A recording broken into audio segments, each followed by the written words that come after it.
At my son's wedding, I heard my new daughter-in-law whisper she'd have me committed to steal my beach house. She laughed, saying Michael deserved it after all I'd put him through. My heart froze, but I smiled like the perfect mother. Months later, she tried to drag me into a facility, only to be arrested in my living room. I'm glad you're here. Follow my story until the end and comment the city you're watching from so I can see how far my story has reached. I stood half hidden behind a marble pillar at the grand ballroom of Riverside Country Club, the sweet fragrance of roses clinging to the air as crystal chandeliers shimmered above 200 smiling guests. It should have been the happiest day of my life. My only son, Michael, had just married. At 63, I should have felt proud, content, perhaps even renewed by the promise of a new daughter-in-law. Instead, my heart clenched as I listened to Vanessa Clark's voice slice through the joy like a shard of glass. "The plan is simple," she whispered to her maid of honor, champagne flute poised delicately between manicured fingers. 6 months, maybe a year. We'll document everything. When she forgets names, when she repeats herself, when she seems confused. Then we'll have her evaluated. By then, no one will question it.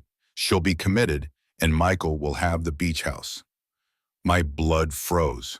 That house was more than walls and a view of the Pacific. It was where William, my late husband, had proposed to me under a harvest moon, where Michael had learned to surf, his small body tumbling joyfully in the waves while his father steadied him. That house carried decades of summers, of laughter, of memories too precious to be reduced to property. And now this young woman, my son's new bride, was plotting to strip it from me like a thief stealing heirlooms in the night. I stepped back, pulse hammering, my hands trembling against the polished marble. Across the glittering room, Vanessa's eyes met mine. She smiled, serene, perfect, practiced. She even waved, the picture of charm. I waved back because that's what mothers do at their son's wedding. We smile and wave and pretend everything is wonderful, even when the earth shifts beneath our feet. Michael appeared at my side then, loosening the knot of his navy blue tie. His eyes, warm and tired from the day's celebration, softened as he studied my face. "Mom, you look pale. You okay?" I forced my lips into a smile that didn't reach my heart. "Just tired, sweetheart. It's been a long day." "She wants to talk to you later about Christmas traditions," he said. "Vanessa has some ideas." "I bet she does," I answered softly. "That will be lovely." He kissed my cheek and returned to his bride, leaving me staring after the man I had raised. Once a boy who scraped his knees in the sand and promised he would always protect his mama. Now a 32-year-old husband who had spent the past 6 months in defending a woman he had known for 8, even if it meant turning his back on the mother who raised him alone after William died. I walked to the bar, ordered a double whiskey, and lifted it with steady hands I did not feel. The burn slid down my throat, sharp enough to ground me. The bartender studied me curiously. "Rough night?" "You could say that," I murmured. He chuckled. "In this job, I've learned to believe in karma. It always finds people in the end." A bitter smile touched my lips. "Good answer."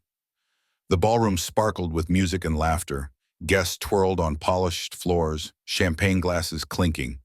To anyone watching, I was the perfect mother of the groom, poised, proud, radiant. No one knew the storm gathering beneath my skin, the betrayal already blooming inside my own family. My mind drifted back 3 months earlier, to the night Michael first brought Vanessa home. Blonde, 28, with a dazzling smile rehearsed like an actress, she breezed into my living room and pulled me into a hug too tight, too staged. "Mrs. Parker," she gushed, "I've heard so much about you. I've been dying to meet the woman who raised such an incredible man."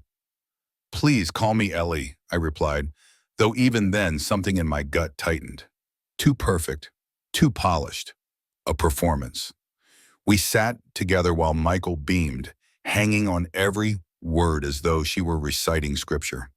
She praised the vases I'd collected over decades, the antique rugs William and I had chosen together, even my choice of coffee beans. Compliments poured from her lips like honey laced with poison. When I asked how they'd met, Michael jumped in before she could answer. "At the gym, she was struggling with weights, and I offered to help." Vanessa laughed, head tilting coyly.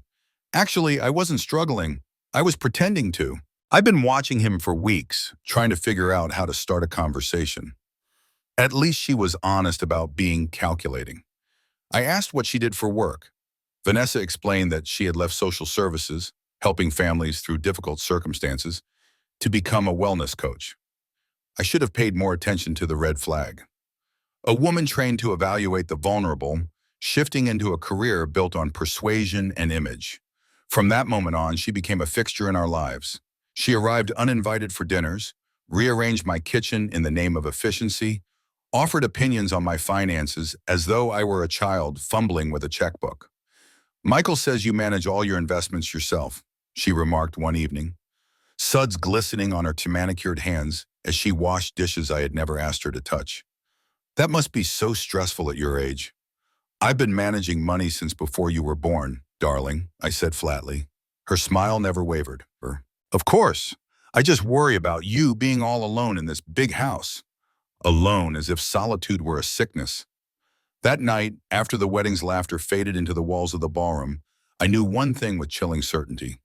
Vanessa Clark was not simply Michael's bride. She was a predator, and she had already begun her hunt. The weeks after that introduction blurred into a strange new rhythm, one that revolved less around my son and more around the woman who had suddenly claimed center stage. Vanessa Clark had a way of inserting herself into every corner of my life, as if she were rearranging not only my kitchen cabinets, but the very foundations of my family. She would appear at my door unannounced, always with that practiced smile and a bottle of wine she claimed she just happened to have. Soon she was setting the table for dinners she had not been invited to, moving through my house as though she already belonged. I caught her one afternoon standing in William's study, fingertips grazing the spines of his books as though she were weighing their worth. "You have such a beautiful collection," she said when I entered. Her voice dripped with admiration, yet her eyes flickered with calculation. I can see where Michael gets his sense of taste. Michael himself changed almost imperceptibly at first. He still came around, still called me Mom with that easy warmth, but there was a distance forming, a hesitation in his eyes whenever he mentioned Vanessa. She encouraged it. No, she orchestrated it. One Sunday, as we cleared plates from the table, she spoke casually, almost sweetly. "You know, Ellie, Michael tells me you and he talk it every week. That's wonderful, of course, but sometimes a man his age needs a little space. Too much time with parents can make it hard for him to grow into his own life." I held my breath and simply nodded, though a storm gathered in my chest. Michael, my boy who once brought me flowers every Mother's Day, who had helped me clean William's study with tears streaming down his face, now looked at me with a kind of sheepish guilt, as if spending time with me were a bad habit he needed to break. Soon the calls that once came every Sunday grew sporadic. Our monthly lunch dates became canceled with weak excuses. Work, fatigue, too busy. When I pressed him, he repeated words I knew were not his. "Vanessa thinks it's not healthy for me to be so dependent on you." Dependent, the word sliced deep. For years, he had lived in the pool house behind mine, rent-free while he got back on his feet after another girlfriend had drained his savings. I had carried him through heartbreak, debt, and directionless years, but now he repeated Vanessa's philosophy as if it were gospel. 2 weeks after that Jim meet cute story he recited to me, Michael announced they were moving in together. Not just anywhere, into the very house I had purchased as an investment, the one I allowed him to occupy temporarily while he stabilized his life. "It'll be perfect, Mom," he said, pacing my kitchen while Vanessa sat serenely at the table, her smile as polished as porcelain. "Vanessa loves the place. We can finally start building a life together." I asked the obvious. "Have you thought about when you might take over the mortgage payments?" His face fell, unprepared for the question. I thought, we're family. Can't we work something out?" "We already have, sweetheart, for 2 years. Vanessa reached across the table then, laying her manicured hand lightly on mine. "Ellie, I hope you don't think I'm pushing Michael into this.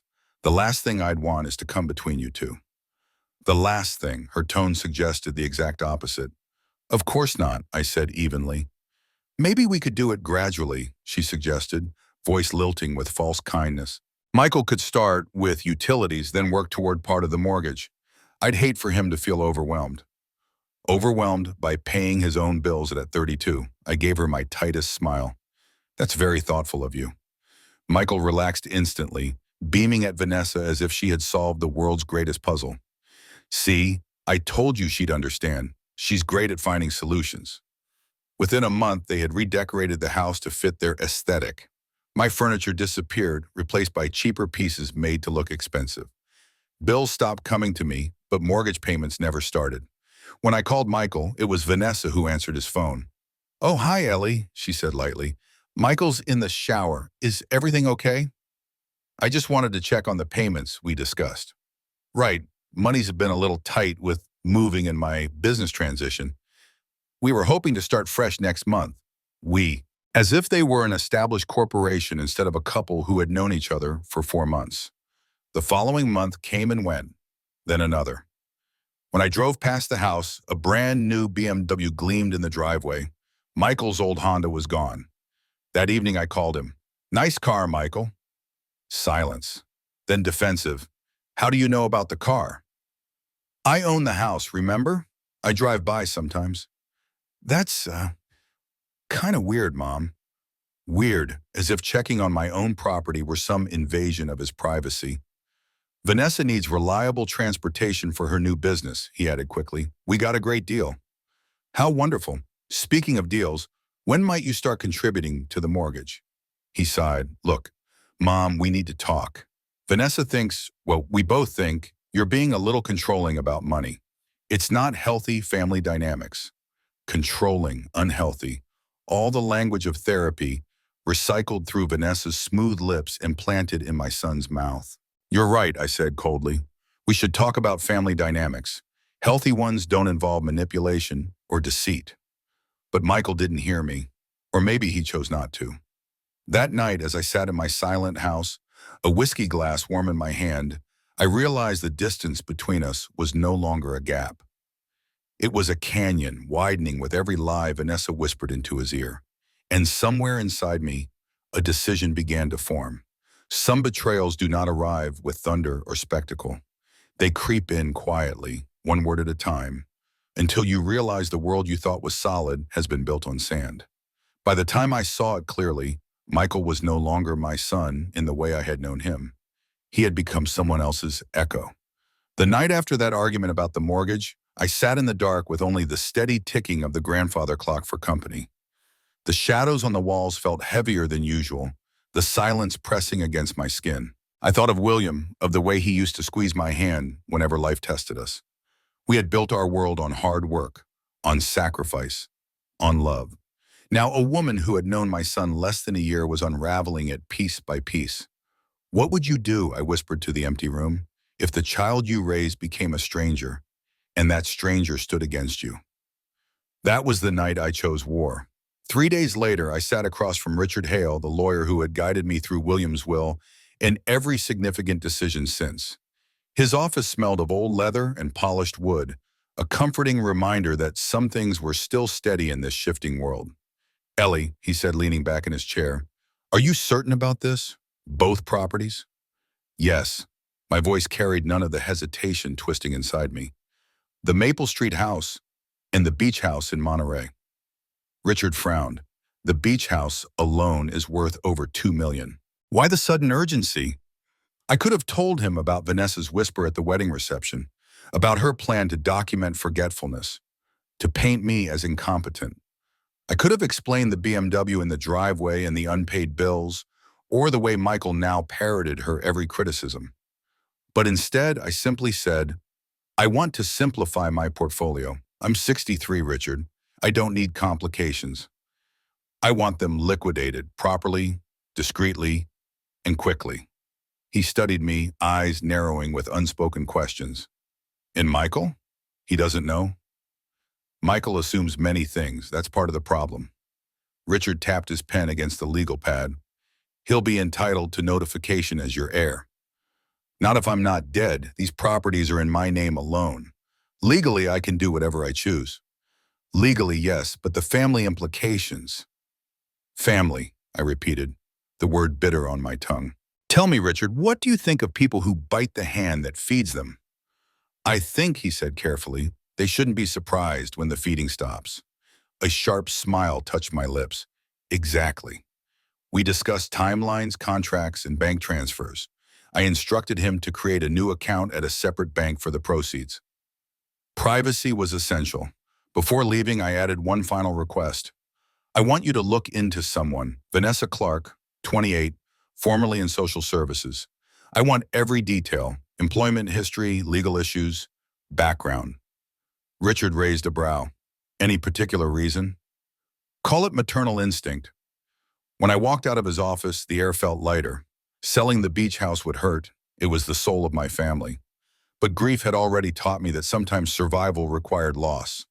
Vanessa wanted to play chess with a fragile old woman. She had no idea I had been practicing strategy my entire life. Weeks passed and the storm gathered. The phone calls with Michael grew sharper, colder. He accused me of being controlling, selfish, unwilling to help. His words burned, but I kept my silence. Because silence, I knew, was sometimes the loudest weapon of all. Then one gray October morning, the phone rang. Michael's voice came through the line, tight with panic. Mom, we need to talk, now. I sipped my coffee slowly, though my pulse quickened. Good morning, sweetheart. How are you? Can you come over? Vanessa's at work. We can talk privately. Privately, without her supervision. I'll be right there, I said. As I drove to the Maple Street house, the autumn leaves swirled across the road like restless spirits. I savored the thought that this might be the last time I ever saw that house as its owner. The moment Michael opened the door, his hair disheveled, his eyes wide with fear, I knew the game had shifted. We got a notice, he said, voice cracking. The house is being sold. They want us out in 30 days. I stepped past him into the living room, now stripped of warmth, redecorated in Vanessa's sterile shades of white and gray. How strange, I said lightly. Who's selling it? He stared at me, betrayal flashing in his eyes. Very funny, Mom. You know exactly who. Yes, I said softly, I do. What happened next would change everything. And if you think you've heard the worst of Vanessa Clark, stay with me. Because the story's only beginning, and trust me, you won't want to miss what comes next. Don't forget to follow, share, and subscribe, so you're here when the truth unfolds. Michael's voice cracked as though the words themselves were too heavy for him. You sold our house. You can't just do that, Mom. We built a life here. I stood in the center of the living room, once warm with family photographs and secondhand furniture, now stripped into a showroom of white walls and cold gray couches that carried no history. It smelled faintly of new paint and artificial lavender. Vanessa's touch was everywhere, clean, sterile, soulless. It was never your house, I answered evenly. It was mine. There's a difference. Michael's eyes filled with disbelief, the kind of disbelief that comes from a child who has mistaken generosity for entitlement. We were going to start paying the mortgage. We just needed more time. 6 months wasn't enough. We had expenses, the wedding, Vanessa's business, the cars, I repeated, the word tasting bitter. Plural. How many cars do 2 people need? That's not the point, he snapped, running a hand through his disheveled hair. The point is you can't just kick us out without warning. Actually, I can. I pulled a folded document from my purse and placed it on the coffee table. Check your lease agreement. 30 days notice for termination. Richard Hale had you sign it, remember? He stared at the paper, pale as ash. I thought that was just family paperwork, a formality. All contracts are formalities until someone breaks them, I said quietly. You stopped paying rent after the first month. You stiffed me on utilities while buying luxury cars. And according to my sources, Vanessa's been telling people she owns this house. The flicker in his eyes told me everything I needed to know. People ask questions when her name isn't on the deed, he stammered. She was trying to avoid awkward conversations. By lying, I finished for him, by pretending. Silence pressed heavy between us. I watched my son, my once sweet boy who used to build sandcastles with sticky hands, now a man who could not see the web tightening around him. Where is she today? I asked. At her new office, he said quickly. She's launching the wellness business. With what money? She has investors. Do these investors know she's been living rent-free for 6 months? He winced. Mom, you're being ridiculous. We're family. Family helps each other. You're right, I said softly. Family does help each other. Tell me, Michael, when was the last time you helped me with anything? His mouth opened, closed again. The silence was answer enough. I walked toward the door, pausing with my hand on the knob. You'll figure something out, sweetheart. You're creative when you need to be. And just so you're not blindsided, I turned back, meeting his stricken eyes. The beach house is sold too, in case Vanessa was counting on it for her retirement plan. His voice cracked into a plea as I stepped outside. Mom, wait. The sound followed me down the walkway, but I did not turn back. For 3 weeks, there was silence. Then the phone rang. Vanessa's voice cut through like a blade stripped of sweetness. Ellie, we need to talk. Hello, Vanessa. How are you settling into your new place? We're staying with my sister temporarily. This situation is unacceptable. I'm sorry to hear you're having housing difficulties. Don't play games with me. You know exactly what you've done. Finally, the mask dropped. I could almost hear her perfect smile vanish. I sold 2 properties that belonged to me, I replied. Why that concerns you, I can't imagine. Those properties were Michael's inheritance. His inheritance will be whatever I choose to leave him when I die. Since I'm still very much alive, he gets nothing now. Her tone sharpened. You can't just cut your son out because he fell in love. I cut him out because he chose a manipulative gold digger over his mother. Silence lingered for a beat before she hissed, You bitter old woman. I may be old, I said calmly, but I'm not bitter. Bitter people complain. I take action. You think you've won? She sneered.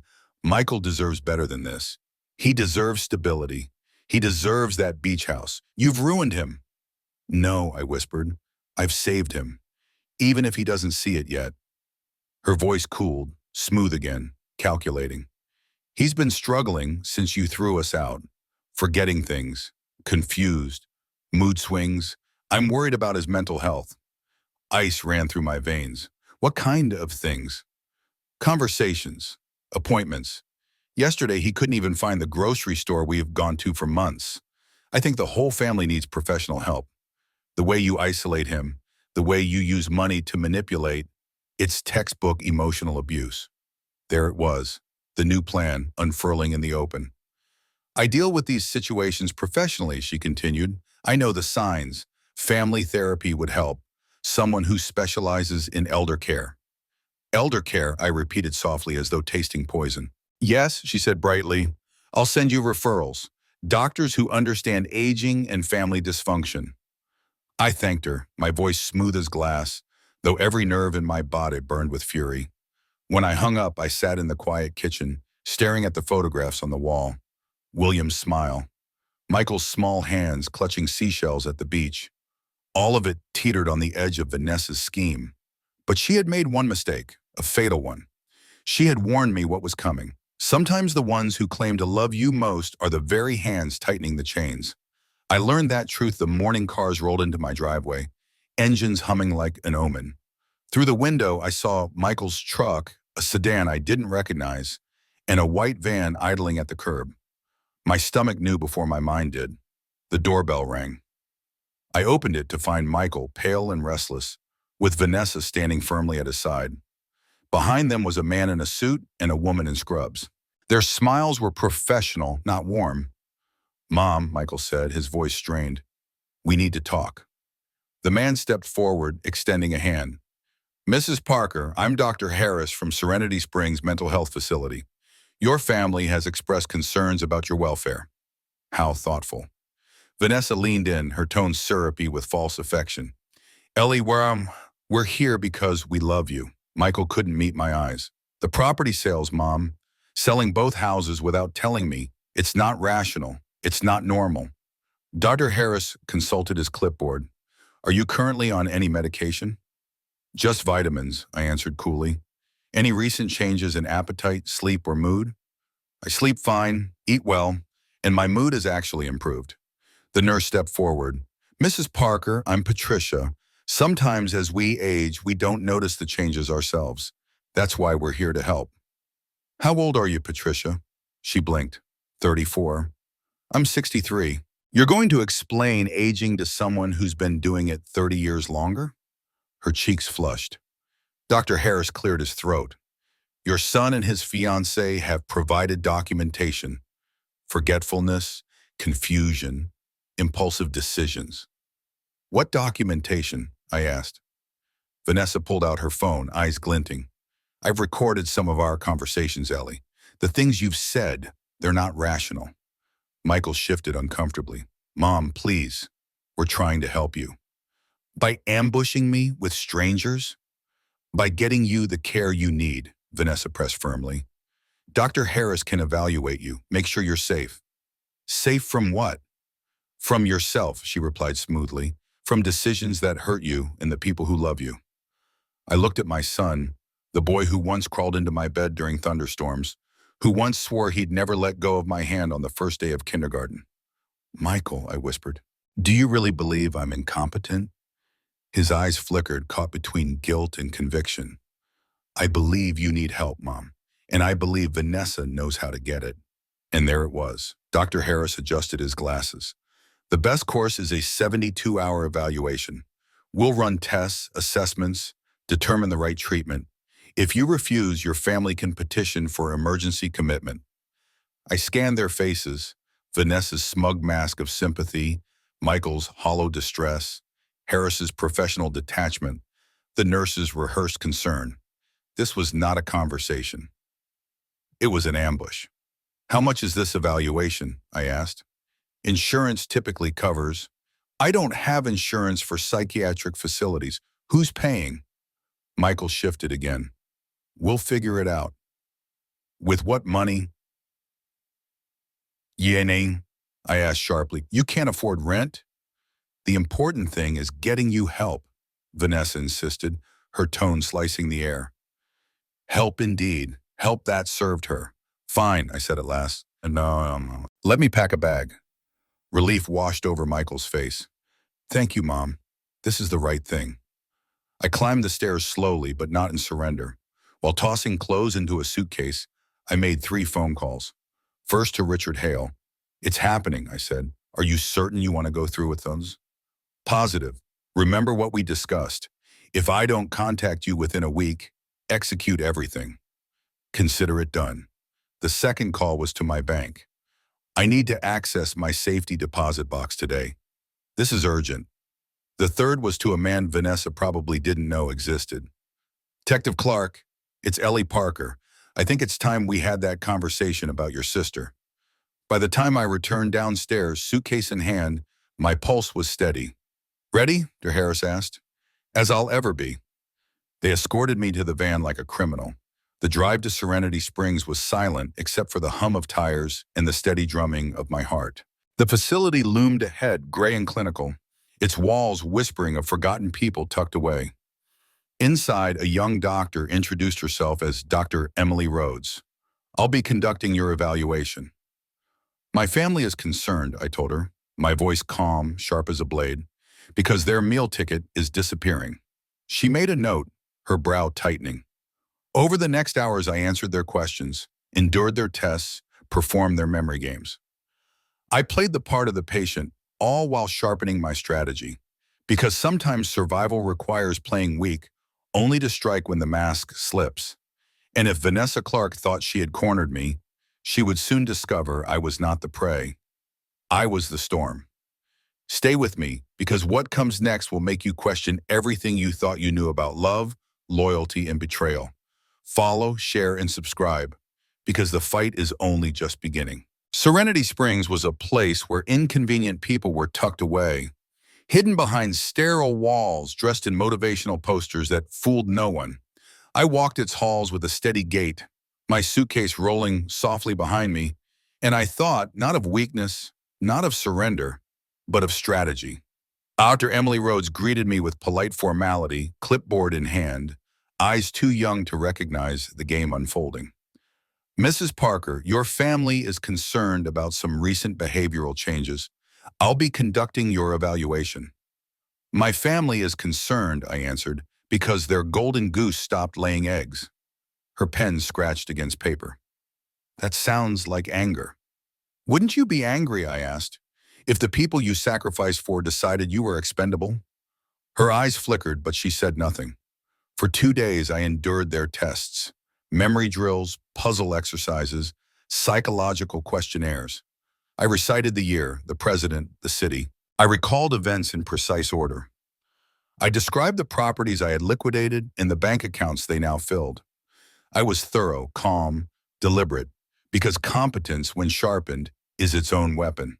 And all the while I watched. I listened, and I waited. The waiting ended when Nurse Carla stepped into my room, a kind smile softening her weathered face. She had worked there 15 years, and the truth lingered in her eyes. "Blood pressure looks good," she murmured, tightening the cuff around my arm. Then lowering her voice, "Honey, I've seen this movie before. Pretty girl, older man with family money. Suddenly the family develops concerns about the elder's behavior. It always plays the same." "How does it end?" I asked quietly. She smiled sadly. "Depends on how smart the target is. Most of the time the family wins. Old person gets medicated into silence. Assets get redistributed. But sometimes," she added, her voice lifting like a flicker of hope, "sometimes the old person turns out to be sharper than anyone expected." "Hypothetically," I whispered, "what would a sharp old person do? Document everything, request records, make sure someone on the outside knows what's happening." I met her eyes and saw an ally. "Then hypothetically, I've already done exactly that." The next morning, Carla slipped a manila envelope into my hands.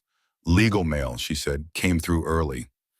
Inside was Richard Hale's meticulous work, Vanessa Clark's entire history, employment records that ended with allegations of elder abuse, civil suits quietly settled, and there, like a nail through glass, a conviction for fraud in Nevada 5 years ago. Tucked behind those documents was a handwritten note from Detective Daniel Clark. "Mrs. Parker, Vanessa is my half-sister. I've been trying to build a case against her for years. Your situation might finally be what we need. Call me when you're released." My pulse steadied as I folded the papers. For the first time in months, I felt the ground beneath me again. Vanessa thought she was pulling strings. She had no idea her own brother was tightening a noose around her schemes. I handed the envelope back to Carla. "Keep these safe for me." She nodded. "When will you need them?" "Tomorrow morning," and I said, "I have a feeling I'm about to be declared competent." And I was right. Dr. Rhodes sat across from me on the third day, her expression reluctant. "Mrs. Parker, I've completed your evaluation. While you show signs of stress and perhaps some questionable decision-making, there is no evidence of cognitive impairment or mental illness that requires continued treatment." I smiled politely. "How surprising." "Still," she continued, "I believe family counseling could be beneficial. The dynamics between you and your son seem complex." "Complex is one word for it." She rose, clearly ready to close my file. "Your son and Vanessa are here to take you home." Home, to the house Vanessa had once envisioned as hers. In the lobby, Michael embraced me, though it felt forced, stiff. "I'm so glad you're okay, Mom. We were really worried." "Were you?" I asked softly. Vanessa stood nearby, her perfect smile once again glued in place. "Welcome back, Ellie. I hope you're feeling better." "Much better. Thank you." On the drive back, Vanessa twisted in her seat to face me, her eyes bright with false sincerity. "I think we all learned something from this. Communication is so important in families." I couldn't agree more, Wood. "Maybe we could have dinner tonight," she suggested, her voice light, almost playful. "A fresh start. We'll bring wine." "That sounds lovely," I replied. "Come to my house at 7. Michael glanced at me nervously. "Are you sure you're up for cooking?" "I won't be cooking," I said with a smile. "I'll order in from that new place downtown." Perfect. They thought they were walking into reconciliation. They had no idea they were walking into the beginning of the end. When they dropped me off at my door, I waved cheerfully, the perfect image of a grateful, docile mother. But the moment they drove away, I picked up the phone. "Detective Clark," I said when he answered. "I'm out. When can we meet?" "How about right now? I'll bring backup." Then to Richard Hale, "Execute everything tonight, and make sure the process server knows they'll be at my house at 7. Finally to Carla, "I need copies of every note, every test, Every conversation. Already sealed. They'll be in your hands by this afternoon, she promised. As I hung up the phone, the air around me felt electric. Vanessa thought she had staged her grand performance, but I had rewritten the script. This was not her play anymore. It was mine. She believed she had won. She thought her smile and her schemes had carried her to victory. What Vanessa Clark never realized was that her checkmate had been waiting for her all along.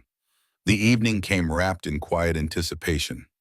At 6:30 sharp, the catering company delivered enough food to feed twice the number of guests I had invited. Platters of roasted chicken, glazed salmon, bowls of steaming vegetables, baskets of warm bread. I set the table with my best china, Williams wine glasses glinting in the lamplight. Everything had to look effortless, as though I were simply a mother eager to mend fences. At 6:45, headlights swept across my driveway. Detective Daniel Clark stepped out of an unmarked car, his dark coat sharp against the fading twilight. Two plainclothes officers followed him, carrying folders and quiet authority. We exchanged a brief nod. Everything was ready. At exactly 7, a knock sounded on my door. I smoothed my dress, inhaled once, and opened it. Michael and Vanessa stood there, arm in arm, carrying a bottle of wine wrapped in silver foil. She was radiant, every hair in place, her perfect smile dazzling. To anyone else, she looked like the portrait of charm. To me, she was the snake in Eden. "Come in," I said warmly. "There are some people I'd like you to meet." The moment Vanessa stepped inside and saw her half-brother, her mask cracked. Her smile faltered, her eyes widened, and her hand tightened on Michael's arm. "Hello, Jess," Daniel said calmly. "Been a while." Michael blinked, confused. "Mom, who are these people?" "Michael," I said gently, "this is Detective Daniel Clark, Vanessa's half-brother." Vanessa's face drained of color. "Danny, what are you doing here?" "My job," he replied. "Would you like to explain, or should I?" "I'll handle it," I said. I turned to my son, my voice steady though my heart pounded. "Michael, Vanessa has done this before. 3 times that we know of. She finds men with family wealth, isolates them, convinces them their parents are unstable, then stages crises to gain control of assets." "That's ridiculous," Michael said, though his voice lacked conviction. "Is it?" Daniel opened a folder.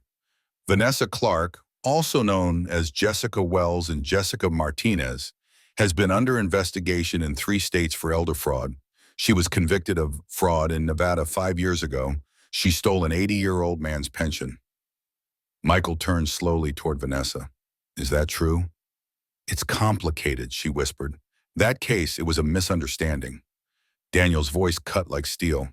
"What about Margaret Thornfield in Arizona, 83 years old, declared incompetent after her nephew's girlfriend convinced him she was losing her mind? She died in a facility 3 months later after signing over her estate. Or Harold Brennan in Colorado, 76, still in a facility 2 years later because his son's fiancée documented his supposed decline. Both cases involved you." Michael stumbled back as though the air had been ripped from his lungs. "This can't be real." "I'm afraid it is," I said softly.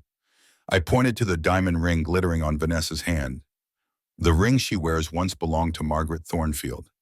She kept it as a trophy." Vanessa's hand flew to the ring instinctively. "You don't understand," she pleaded. "Those families were cruel. I protected those people." "By stealing their money?" I asked. "By leaving them to die alone in facilities while you built a life on their savings?" Michael's eyes brimmed with tears. "How long?" he asked, his voice breaking. "How long have you been planning this with me?" "Planning what?" Vanessa said desperately. "Michael, you can't let her poison you. She's twisting everything. You know me. You know us." "Do I?" he whispered. "Or did you target me from the start?" Detective Clark stepped forward.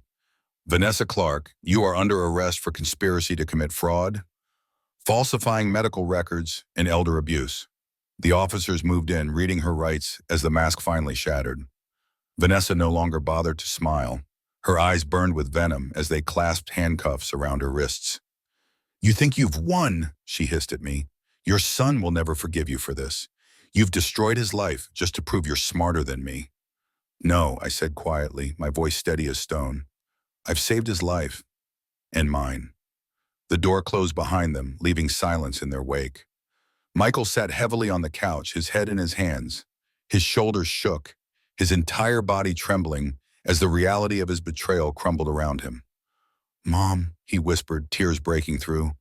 "I'm so sorry." I sat beside him, laying a hand on his back. "I know you are, sweetheart. I know." But forgiveness, I knew, would not come so easily. Stay with me, because what happens after the storm is just as important as the storm itself. Don't forget to follow, share, and subscribe, because this story is far from over. The house was silent after the police cars pulled away, their flashing lights swallowed by the night. Michael sat hunched on the couch, his face pale, his hands buried in his hair. The man before me was not the confident groom who had stood at the altar, nor the defiant son who had accused me of control. He looked like a boy again, broken, frightened, ashamed. "Mom," he whispered, his voice ragged. "How can you ever forgive me?"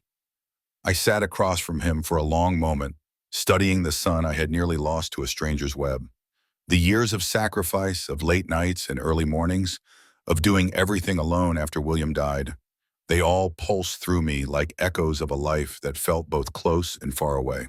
"I forgave you the moment you saw the truth," I said gently. "But forgiveness isn't the same as forgetting. This hurt, Michael, more than you know." His shoulders shook, tears slipping down his cheeks. "She made me believe you were the problem." "God, Mom, I thought I was protecting her from you. I let her turn me against you." "That's what people like Vanessa do," I answered. "They're artists of deception. They paint illusions so carefully you don't see the cracks until it's too late." He nodded, broken. "She almost destroyed us." "Yes," I said softly. "And you helped her." The words stung, but they were truth. His eyes met mine, wounded but steady. "I know, and I'll spend the rest of my life trying to make it right." Silence filled the room, not hostile now, but heavy with the weight of healing that could only come with time. Weeks turned into months.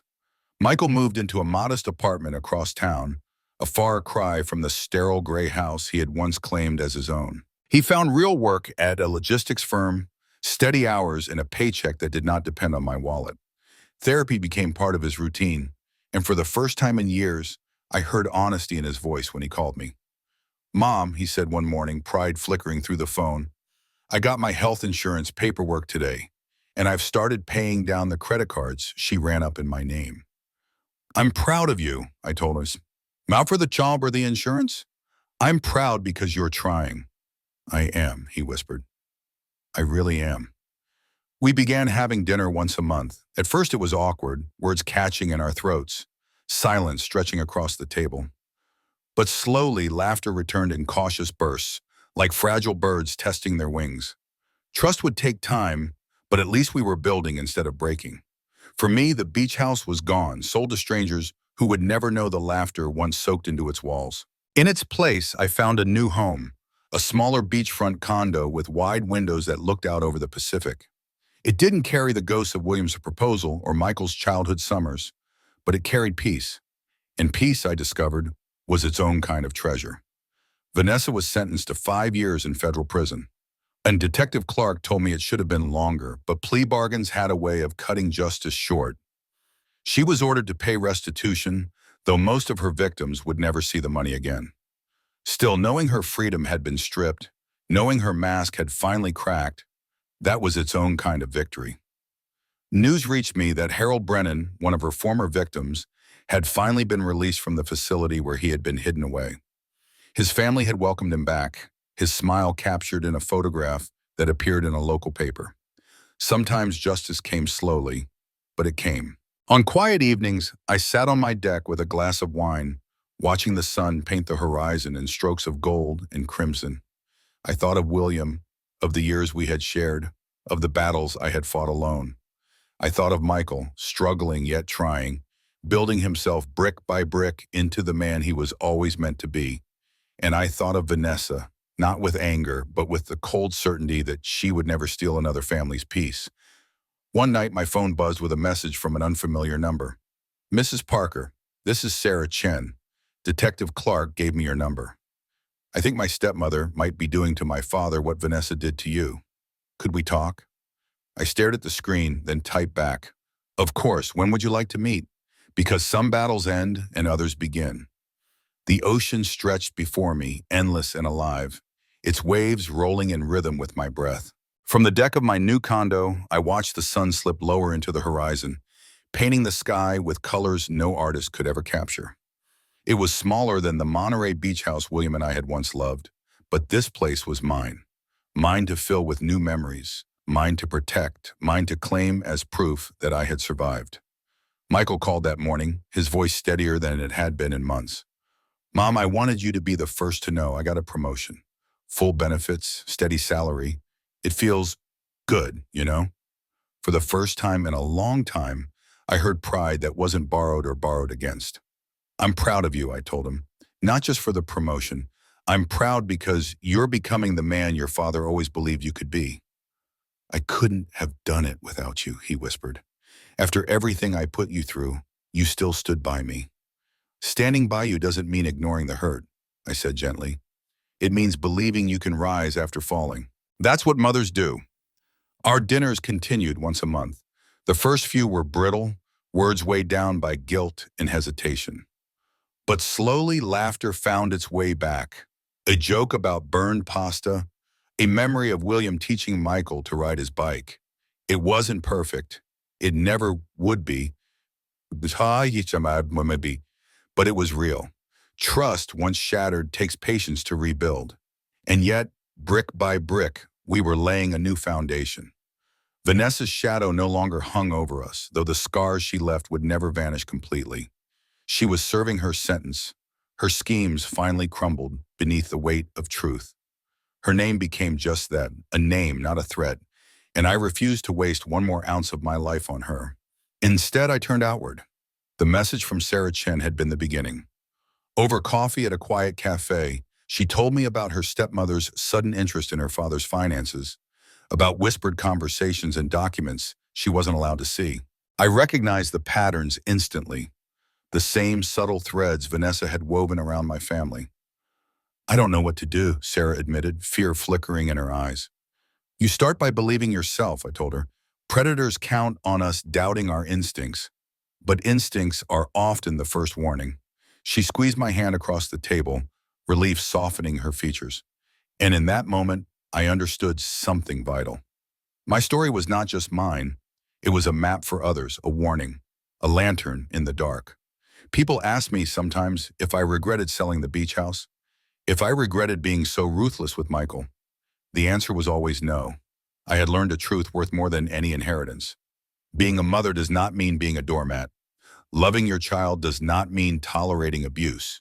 And being 63 does not mean being helpless. Vanessa saw me as an easy target, a lonely widow desperate to hold on to her son. She wasn't entirely wrong. I was a widow. I did love my son more than my own breath. But I was not lonely, and I was not easy. The sun slid below the horizon, casting the ocean in shades of silver and violet. I lifted my glass of wine, the liquid catching the last light, and whispered a silent toast. To mothers who have learned the difference between love and enablement, to children who find their way back home, to second chances even when they come disguised as endings. Tomorrow I would meet Sarah again, ready to help her protect her father. Next week, I would sit across from Michael at dinner, listening to him talk about his work and his new life. And tonight, I would breathe deeply, letting peace settle into my bones, knowing exactly who I was and what I was worth. Some lessons cost dearly. Some wounds never fully heal. But strength, once claimed, can never be stolen. And if my story reaches you, if it warns you, if it saves you, then every battle I fought was worth it. Don't forget to share this story, to follow, to subscribe, because your voice matters, and your story may be the one that saves someone else.